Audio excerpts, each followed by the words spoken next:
Hey everyone, it's David King with Ballet Education.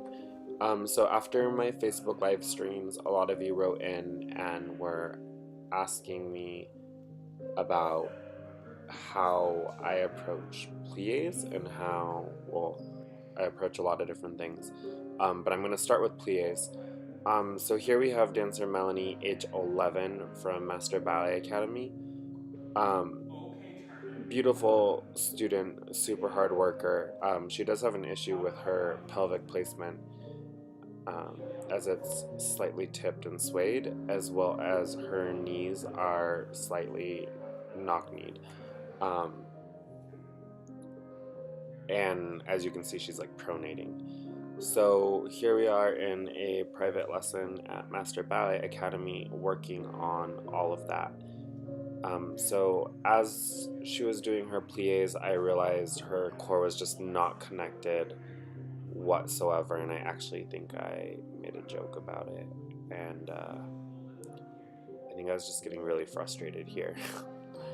um, yeah, apparently I was getting very frustrated.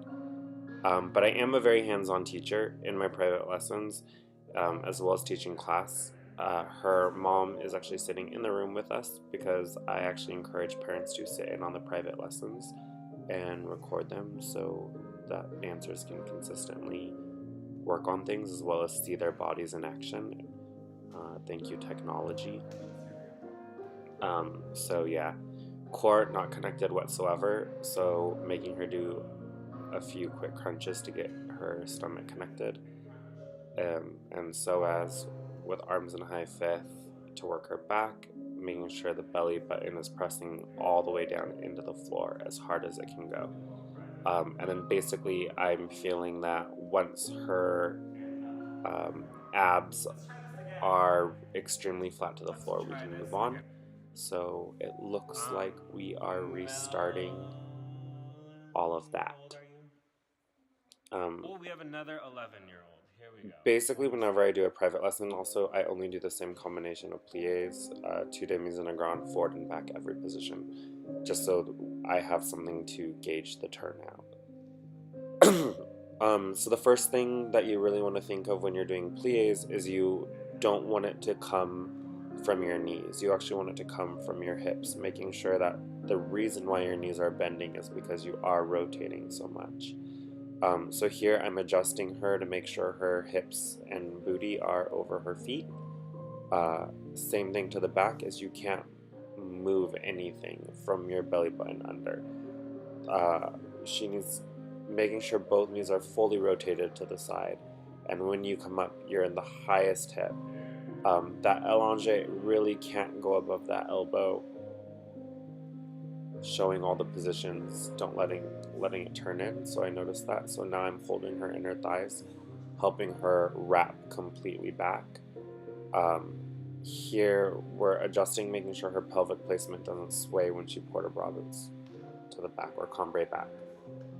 In fourth position, a lot of the times dancers will stick one of their femur heads outside of their hip socket. So in fourth position, I really try to make sure both femur heads are inside the hip socket to have the tiniest booty ever. Holding the turnout, making sure nothing moves, that you're completely flat. Making sure that that femur head is still really in, all the way back, nothing moves. Making sure that everything is really flat. Yeah, double checking all of that. Yeah, she's not having a good time. And don't adjust in fifth. So as you can see, her knees are not 100% straight, and it's something we're working on. Fifth position is so hard, especially if your back is swayed, to really try to get making sure your tailbone is straight under, right? And then she's pushing back into her hips and trying to keep them up and forward. It makes you have to use your core 100 times more. Holding the turnout, holding the turnout. Um, to find that base. Her booty's out again. I know it's really hard for you to see because she's wearing black leggings as well as a baggy sweater. Um, but you can I don't know, I can still see it even watching the video and playback. All of the mistakes and corrections that has to really happen.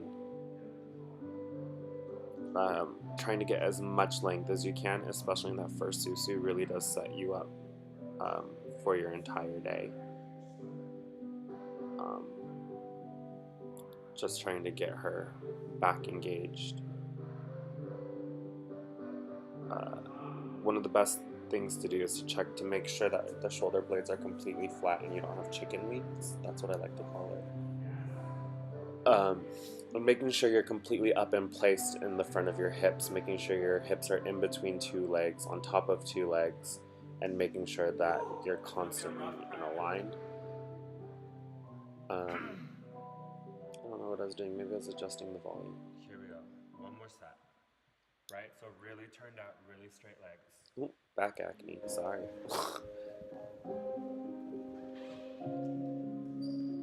Yeah.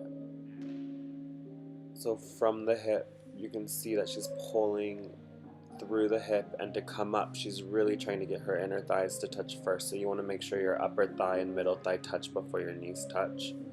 Heels down, connecting from the top, holding her hips for her over her feet so nothing can move. Really use that core. It's not fun. Making sure your femur heads are in the hip socket. Don't let the hand go above or outside of the head. Like, you have to keep it right above. It's actually a really big pet peeve of mine, is in combre back to have really crazy shoulders and misplaced alignment. That supporting side knee has to be completely rotated as well, and sometimes young dancers are so focused on the working leg, even in pliés, or what they see in the mirror, that they actually let the important side go.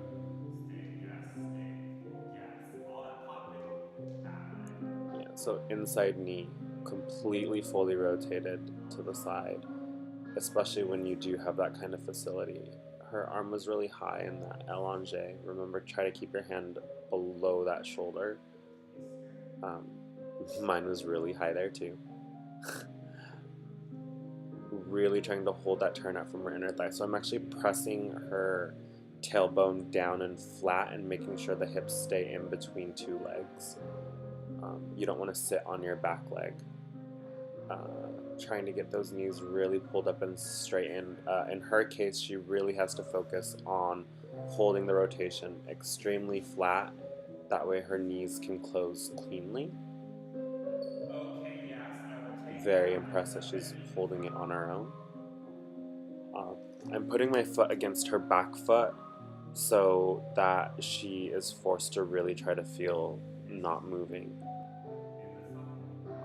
Decent susu. Her femur heads are out of her hip socket, so just trying to get that really narrow hip placement and really narrow hip look, and then pulling up in the stomach, making sure the arms are super supported.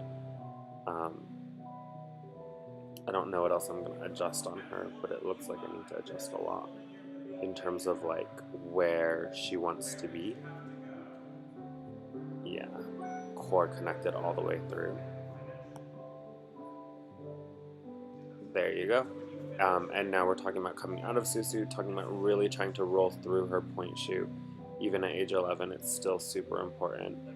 Um, I guess it's getting so real that like I'm really trying to articulate everything, especially at her age. And there you have it. That's how I walk the kids through plie. Thanks for watching.